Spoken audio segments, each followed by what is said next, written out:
Assalamualaikum warahmatullahi wabarakatuh. Sebelumnya perkenalkan nama saya Tiara Rahmasa Nur Jamilah dengan NIM 22070160023. Di sini saya akan mempresentasikan tugas gerontologi saya terkait mini riset, yaitu mini riset saya menjelaskan tentang resiliensi pada lansia narapidana narkoba di Lapas Kedung Pane. Selanjutnya ada tempat mini riset. Dalam melaksanakan mini riset ini, tempat yang saya kunjungi adalah Balai Pemasyarakatan Kelas 1 Semarang atau yang biasa disebut dengan Lapas Kedung Pane. Lapas ini berlokasi di Jalan Raya Semarang Boja KM 4 Wates Ngalian Semarang. Lapas ini itu merupakan bagian dari wilayah kerja Kementerian Hukum dan Hak Asasi Manusia Provinsi Jawa Tengah. Kemudian pada Lapas Kedung Pane ini saya menemui salah satu informan. Berikut saya lampirkan data informan, yaitu ada nama, sebut saja ini ada Pak Hendra, umur 59 tahun, asal Banjarnegara. Kasus yang dialaminya yaitu penyalahgunaan konsumsi narkoba. Lama tinggal di lapas ini sudah 2 tahun 2 bulan. Pak Hendra ini sudah menikah dan memiliki jumlah anak 3. Kemudian ada latar belakang subjek. Subjek kali ini merupakan narapidana kasus narkoba. Subjek ini mulai berkecimpung dalam dunia narkotika sejak 2016. Awal mula masuk ke dalam dunia narkotika ini dikarenakan tawaran dari rekan bisnisnya. Subjek sendiri mengonsumsi narkoba jenis sabu. Sebenarnya tidak ada alasan spesifik mengapa subjek mengonsumsi sabu.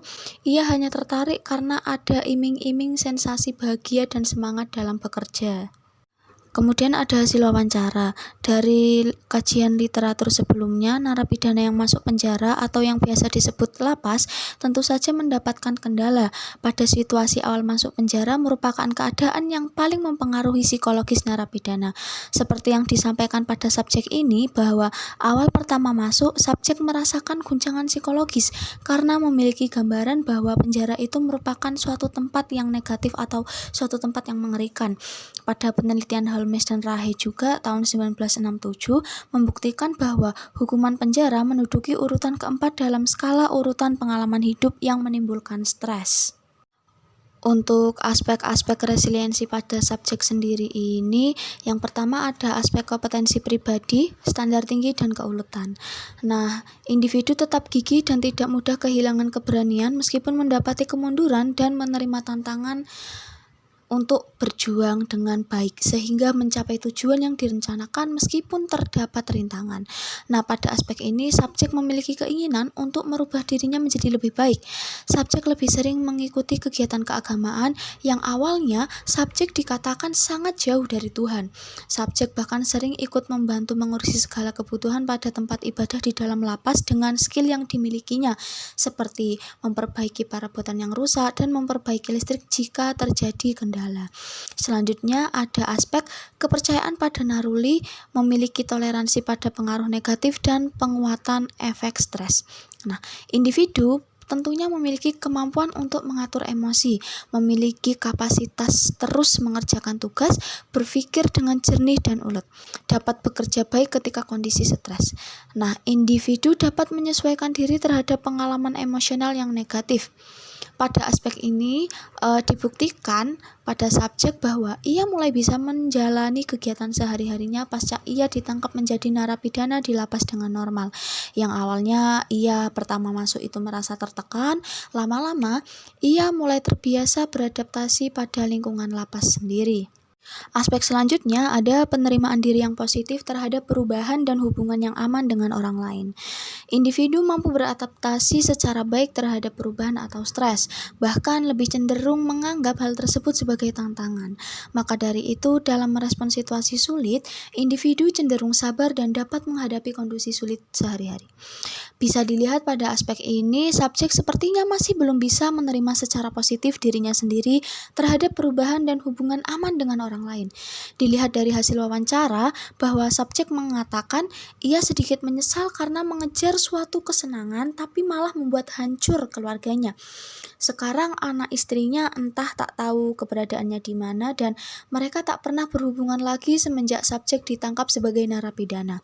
Sedangkan dengan keluarga kandung sendiri atau kakak subjek ini, ia merasa bersalah. Subjek mengatakan bahwa ia tidak ingin kakak atau saudaranya menjenguknya ke dalam lapas.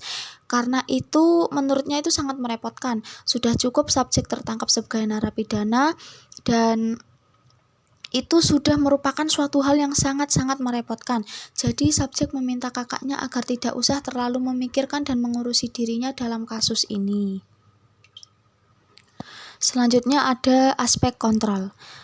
Individu memiliki kemampuan mengendalikan situasi, namun mereka juga sadar bahwa kehidupan tidak selalu sesuai dengan apa yang direncanakan. Individu mampu menghadapi peristiwa secara positif dan dapat merencanakan tujuan kehidupan yang kuat.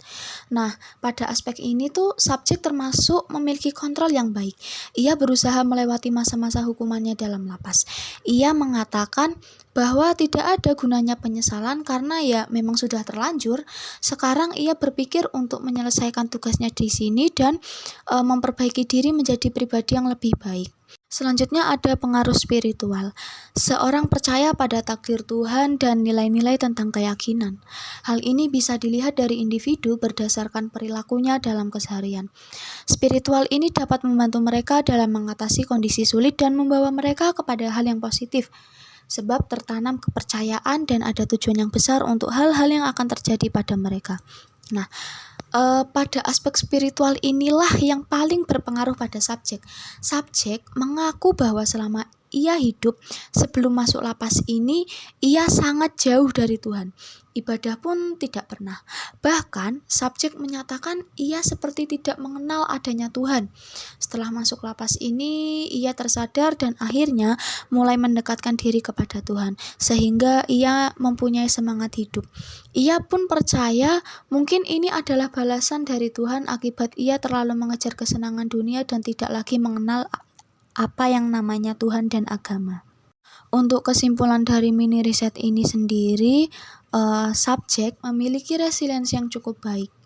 Dilihat dari hasil wawancara yang dikaitkan dengan aspek-aspek resiliensi tadi, subjek dapat beradaptasi dengan baik di dalam lapas, sehingga ia dapat menjalani kesehariannya di dalam sana.